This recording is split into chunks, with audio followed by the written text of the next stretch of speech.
एक 13 साल की छोटी लड़की जिसको एक साथ कई लड़कों से प्यार हो जाता है। इसके चलते उसे लड़कों की लत लग जाती है और इस लत की वजह से उसके साथ जो हादसा होता है उसे सुनकर आप हैरान रह जाएंगे। जी हाँ, ये वही दिल दहला देने वाला केस है जिसने पूरे हरियाणा को ही झंझोर कर रख दिया था। कहानी शुरू करने से पहले अगर आपने अभी तक हमारे चैनल को सब्सक्राइब नहीं किया है तो कर लें, साथ ही बेल आइकन भी प्रेस कर लें ताकि आने वाली वीडियो का नोटिफिकेशन आप तक सबसे पहले पहुंच सके। चलो अब कहानी शुरू करते हैं। यह कहानी हरियाणा के सोनीपत में एक थाना पड़ता है, राई थाना। उसी राई थाना क्षेत्र के एक गाँव असदपुर की है। यहाँ गंगाराम और उसका परिवार 2.5 साल से भगत सिंह नाम के व्यक्ति के मकान में किराए पर रह रहे थे। गंगाराम मूल रूप से मध्य प्रदेश के टीकमगढ़ गांव का रहने वाला था। गंगाराम की शादी एक शोभा नाम की औरत से होती है। शोभा पहले से ही शादीशुदा थी और उसके एक नीतू नाम की लड़की भी थी। शोभा के पहले पति की मृत्यु हो चुकी थी, इसीलिए उसने दूसरी शादी की थी। जब शोभा की गंगाराम से शादी होती है तो वह अपनी बेटी नीतू को भी अपने साथ गंगाराम के घर ले आती है। गंगाराम के घर आने के बाद शोभा और गंगाराम के भी 2 बच्चे होते हैं। उनमें से एक बेटी होती है आस्था, जिसकी उम्र 4 साल होती है, और एक बेटा होता है ऋतिक, जिसकी उम्र लगभग 3 साल होती है। उनके परिवार में 2 बेटी, 1 बेटा, उनके माता पिता और वो पति पत्नी रहते हैं। अब परिवार इतना बड़ा हो जाता है कि शोभा और गंगाराम को लगने लगता है कि इस टीकमगढ़ में इतने बड़े परिवार का भरण पोषण करना मुश्किल है, क्योंकि यहाँ उनके पास ना अच्छा काम था ना ही कोई रोजगार। अब यहाँ रहने का कोई फ़ायदा भी नहीं है। हम लोग कहीं ऐसी जगह चलते हैं जहाँ हमें आसानी से कुछ काम धंधा मिल सके। इसके बाद गंगाराम अपनी पत्नी शोभा और 2 छोटे बच्चों को लेकर हरियाणा के सोनीपत में राय थाना क्षेत्र के गांव आदमपुर में आकर रहने लगता है। उनकी बड़ी बेटी नीतू, जिसकी उम्र लगभग 11 साल थी, उसको वहीं टीकमगढ़ गांव में ही छोड़ देते हैं और कहते हैं कि तुम यहीं दादा दादी के पास रुक जाओ, और अगर हमें वहाँ अच्छा काम मिल जाएगा तो हम तुम्हें भी वहाँ बुला लेंगे। गंगाराम और शोभा वहाँ पहुंचकर काम धंधा खोजने लगते हैं। इसके बाद गंगाराम मिस्त्री का काम करने लग जाता है और उसकी पत्नी शोभा भी सोचती है कि घर में रहने का कोई मतलब नहीं है, तो वह भी अपने पति गंगाराम के साथ मजदूरी करने लग जाती है, जिस कारण उनकी आमदनी भी बढ़ जाती है और बच्चों का लालन पालन भी ठीक होने लग जाता है। गंगाराम यहाँ सन 2021 में आया था। अब 2023 में यहाँ आए 2 साल हो चुके थे। अब वो यहाँ अच्छे से सेटल हो चुका था। आसपास के लोगों से भी अच्छी जान पहचान हो चुकी थी। मकान मालिक से भी अच्छे रिश्ते थे और लोग इन्हें अच्छे और शरीफ इंसान के रूप में जानने लगे। अब शोभा को लगने लगा कि हमें नीतू को अपने पास बुला लेना चाहिए। वो गंगाराम से कहती है कि हमें नीतू को यहाँ बुला लेना चाहिए, वो घर के कामों में हाथ बटा लेगी, मैं बाहर मजदूरी कर लूँगी। तो गंगाराम को भी लगता है कि यह ठीक रहेगा, नीतू यहाँ रहेगी तो हमारी भी थोड़ी मदद हो जाएगी। इसीलिए फिर फरवरी 2023 में गंगाराम नीतू को टीकमगढ़ से आदमपुर ले आता है। अब नीतू लगभग 13 साल की हो चुकी थी। गंगाराम ने यहाँ के सरकारी स्कूल में नीतू का कक्षा 6 में एडमिशन करा दिया। अब नीतू सुबह नाश्ता बनाकर रोज स्कूल जाया करती थी और स्कूल से आकर भी घर का काम संभाल लेती थी। अब उनका परिवार खुशहाल तरीके से जीवन यापन करने लगता है। अब अप्रैल का महीना आ जाता है तो नीतू क्लास 6 से 7 में चली जाती है और उसको कुछ किताबों की ज़रूरत पड़ती है, तो वो अपने पिता से कहती है कि पापा मुझे कुछ किताबें चाहिए। तो उसके पिता कहते हैं कि मैं ले आऊँगा या फिर तुम्हारी मम्मी को पैसे दे दूँगा, वो ले आएंगी। यह कहकर गंगाराम और शोभा अपने काम पर चले जाते हैं। वहाँ आधे दिन काम करने के बाद शोभा गंगाराम से कहती है कि आज मैं काम से घर जल्दी चली जाती हूँ, तुम मुझे पैसे दे दो, मैं नीतू के लिए किताबें खरीदूंगी। वो उसे पैसे देकर घर भेज देता है। बाजार से किताबें खरीदने के बाद जैसे ही शोभा घर जाती है तो वो देखती है कि कमरे में दोनों छोटे बच्चे हैं, मगर नीतू गायब है। शोभा नीतू को ढूंढने छत पर जाती है और वहाँ नीतू को इस हाल में देखकर वह जोर जोर से रोने लगती है। शोभा की चीखें सुनकर मकान मालिक भगत सिंह तुरंत वहां पहुंच जाता है तथा आसपास के लोग भी इकट्ठा हो जाते हैं। जैसे ही सब लोग छत का नज़ारा देखते हैं, उनके पैरों तले जमीन खिसक जाती है। छत पर नीतू बेहोशी की हालत में गिरी हुई थी। फिर सब लोग मिलकर उसे फौरन हॉस्पिटल लेकर जाते हैं। वहाँ डॉक्टर उसे देखते ही मृत घोषित कर देते हैं। यह बात सुनकर शोभा वहाँ जोर जोर से रोने लगती है, जैसे कि उसे तो कुछ समझ ही नहीं आ रहा था कि एक अच्छी भली लड़की अचानक से कैसे मर गई। उधर गंगाराम जो मिस्त्री का काम कर रहा था तुरंत हॉस्पिटल पहुंचता है और ये सब देखकर वो सहम जाता है। शोभा और गंगाराम फूट फूट कर रोने लगते हैं। इसी बीच कोई पुलिस को फ़ोन कर देता है। अब राय थाना के ऑफिसर्स भी मौके पर पहुंच जाते हैं। वहां पहुंचकर पुलिस वाले डॉक्टर से पूछते हैं कि लड़की के साथ आखिर क्या हुआ है, इसकी मौत कैसे हुई है। तो डॉक्टर कहता है कि हमारे पास तो इस लड़की को मरी हुई हालत में लाया गया था, मगर घरवालों का कहना है कि लड़की बेहोश होकर गिर गई थी। इसके बाद पुलिस वाले लड़की के माता पिता से इस बारे में पूछताछ करने की कोशिश करते हैं, लेकिन ना तो माँ इस हाल में थी कि कुछ बोल सके, ना ही पिता इस हालत में थे कि कुछ बता सके। वे दोनों बहुत ज़ोर ज़ोर से रोए जा रहे थे और आसपास के लोग उन्हें समझा रहे थे। अब पुलिस वाले उनसे फिर से पूछने की कोशिश करते हैं और कहते हैं कि या तो आप हमें बताइए कि क्या हुआ है, या फिर हम कार्रवाई करते हैं कि आखिर लड़की के साथ क्या हुआ है। यह सुनते ही गंगाराम और शोभा कहते हैं कि हमें इस मामले में कोई भी शिकायत नहीं करनी है, जो होना था वो हो चुका है, हमें कोई शिकायत दर्ज नहीं करवानी। हम अपनी बिटिया के जाने से पहले ही बहुत परेशान हैं और हम पुलिस के लफड़ों में नहीं पड़ना चाहते। साहब, हम मेहनत मजदूरी करने वाले लोग हैं।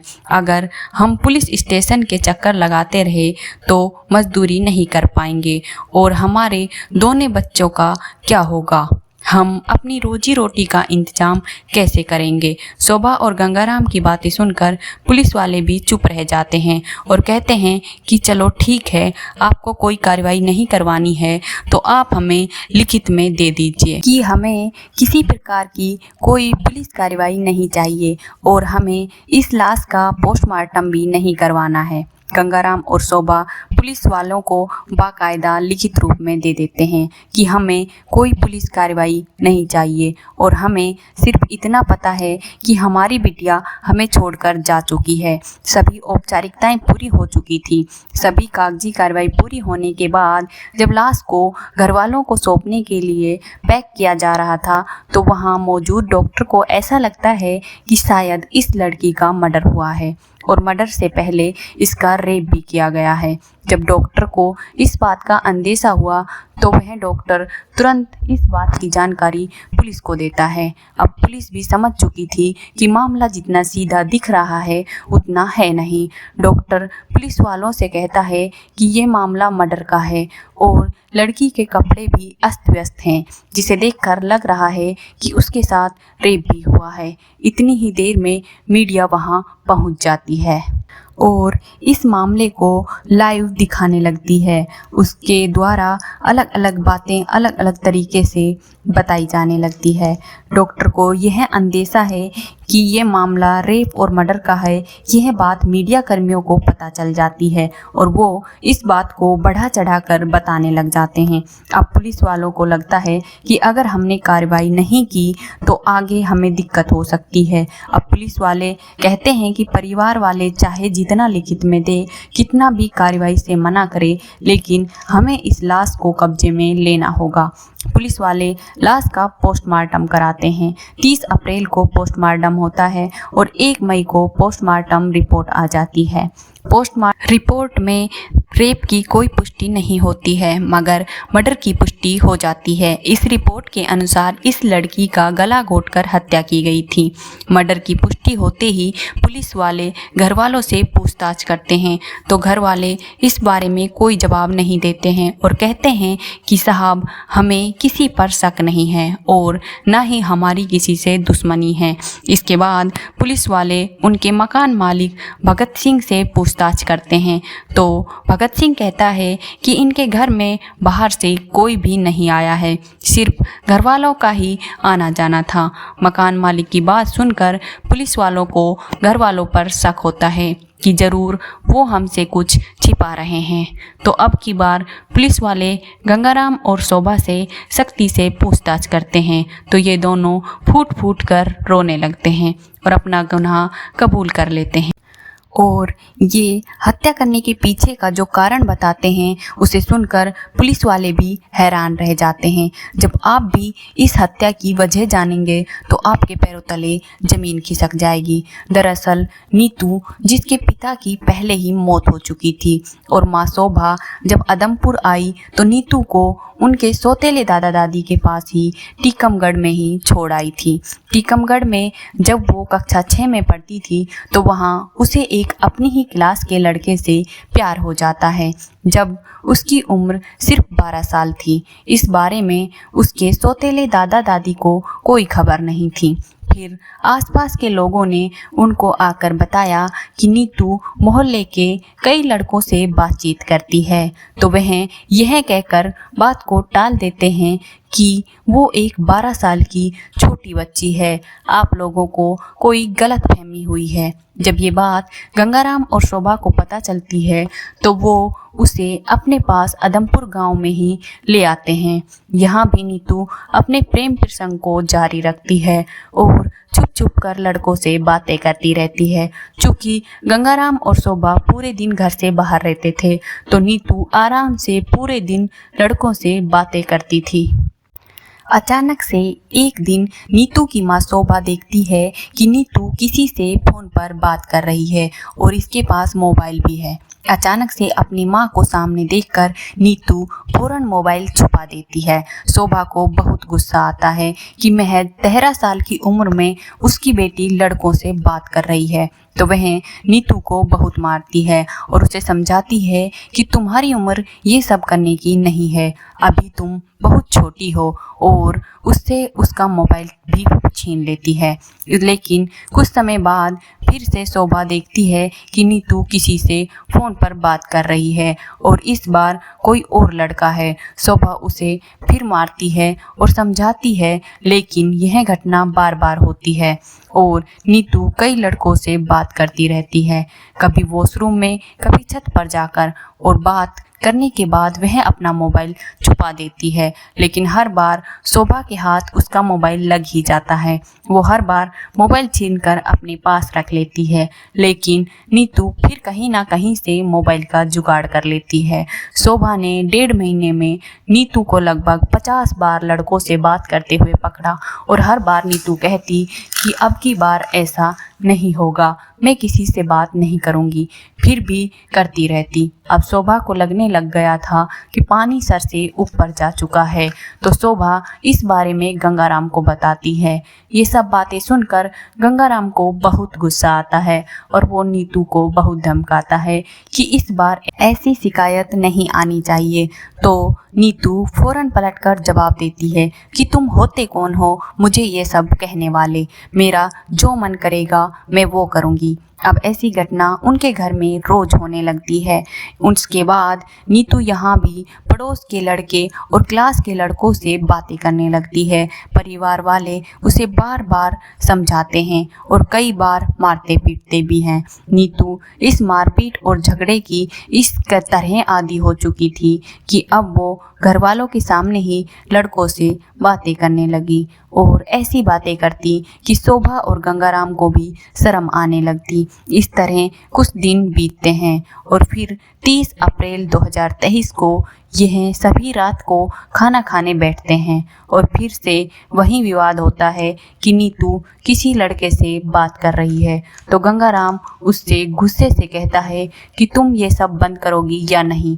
तो नीतू तुरंत पलटकर जवाब देती है, नहीं, तुम्हें जो करना है कर लो।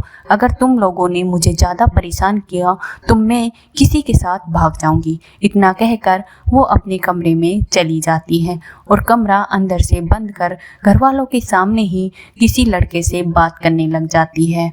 अब गंगाराम और शोभा को लगता है कि मामला हाथ से निकल चुका है। वो सोचते हैं कि अगर इस बारे में आसपास के लोगों को पता चला तो हमारी काफ़ी बदनामी होगी। तो वो नीतू की हत्या का प्लान बनाते हैं और प्लानिंग इस तरह की गई थी कि मामला कत्ल का ना लगे और अगर कत्ल का पता चल भी जाए तो हम ना फंसे। सुबह सुबह 5 बजे जब वो लड़की कमरे में सो रही थी तो गंगाराम उसके हाथ पकड़ लेता है और शोभा उसके सीने पर बैठकर बेरहमी से उसका गला दबाकर उसे मार डालती है और दोनों मिलकर उसकी लाश को छत पर फेंक आते हैं। ये दोनों काम पर जाने के लिए नाश्ता करते हैं जैसे कुछ हुआ ही न हो।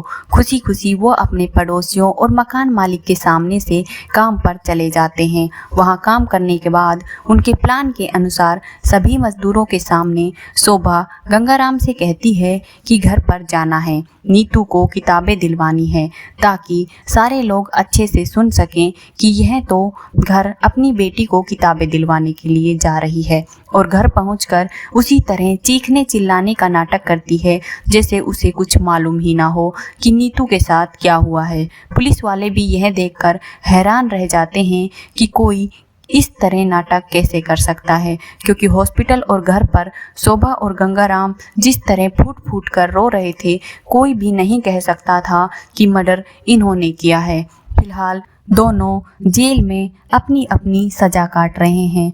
अभी तक इस केस का कोई फैसला नहीं आया है। वो लड़की नाबालिग थी, उसकी काउंसलिंग भी की जा सकती थी।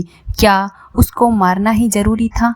आप सभी कमेंट्स कर ज़रूर बताएं कि क्या हत्या की इस समस्या का हल था। इस केस के बारे में आपकी क्या राय है, ज़रूर बताएं। और अभी तक आपने हमारा चैनल सब्सक्राइब नहीं किया है तो ज़रूर कर लें। धन्यवाद।